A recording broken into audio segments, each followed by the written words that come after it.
யோபு அதிகாரம் 13. இதோ இவைகள் எல்லாவற்றையும் என் கண் கண்டு என் காது கேட்டு அறிந்திருக்கிறது. நீங்கள் அறிந்திருக்கிறதை நானும் அறிந்திருக்கிறேன். நான் உங்களுக்கு தாழ்ந்தவன் அல்ல. சர்வ வல்லவரோடே நான் பேசினால் நல்லது. தேவனோடே நியாயத்திற்காக வழக்காட விரும்புவேன். நீங்கள் பொய்யை பிணைக்கிறவர்கள். நீங்கள் எல்லாரும் காரியத்துக்குதவாத வைத்தியர்கள். நீங்கள் பேசாமல் இருந்தால் நலமாயிருக்கும்.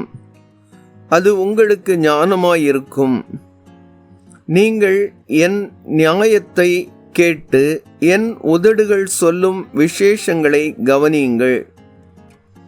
நீங்கள் தேவனுக்காக நியாயக்கேடாய் பேசி அவருக்காக வஞ்சகமாய் வசனிக்க வேண்டுமோ? அவருக்கு முகதாட்சண்யம் பண்ணுவீர்களோ? தேவனுக்காக வழக்காடுவீர்களோ?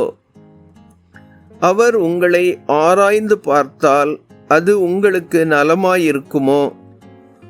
மனுஷனை பரியாசம் பண்ணுகிறது போல அவரை பரியாசம் பண்ணுவீர்களோ?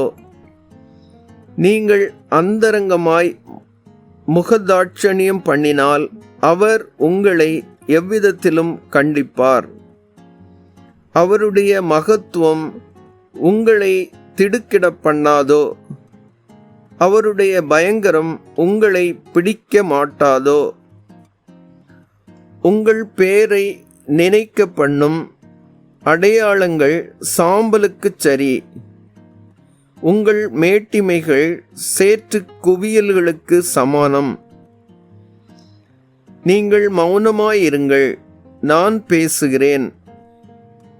எனக்கு வருகிறது வரட்டும். நான் என் பற்களினால் என் சதையை பிடுங்கி என் பிராணனை என் கையிலே வைப்பானேன். அவர் என்னை கொன்று போட்டாலும் அவர் மேல் நம்பிக்கையாயிருப்பேன்.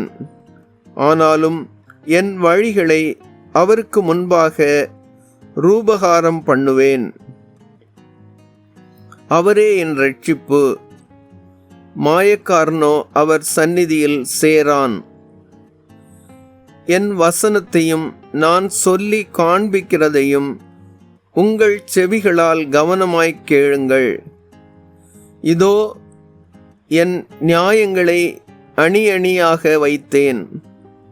என் நீதி விளங்கும் என்று அறிவேன்.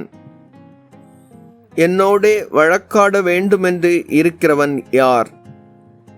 நான் மௌனமாயிருந்தால் ஜீவித்து போவேனே. 2 காரியங்களை மாத்திரம் எனக்கு செய்யாதிருப்பீராக. அப்பொழுது உமது முகத்துக்கு முன்பாக ஒளித்து கொள்ளாதிருப்பேன். உம்முடைய கையை என்னை விட்டு தூரப்படுத்தும். உம்முடைய பயங்கரம் என்னை கலங்க பண்ணாதிருப்பதாக.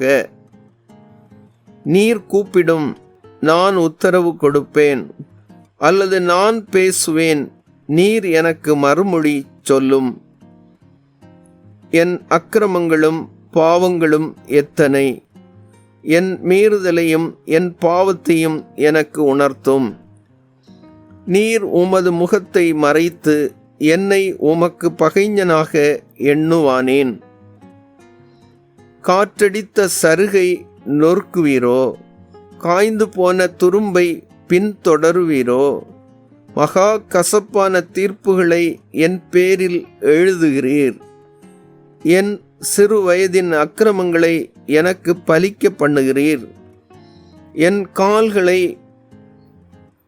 தொழுவடித்து போட்டு என் வழிகளையெல்லாம் காவல் பண்ணுகிறீர். என் காலடிகளில் அடையாளத்தை போடுகிறீர். இப்படிப்பட்டவன் அழுகிப்போகிற வஸ்து போலவும் பொட்டரித்த வஸ்திரம் போலவும் அழிந்து போவான்.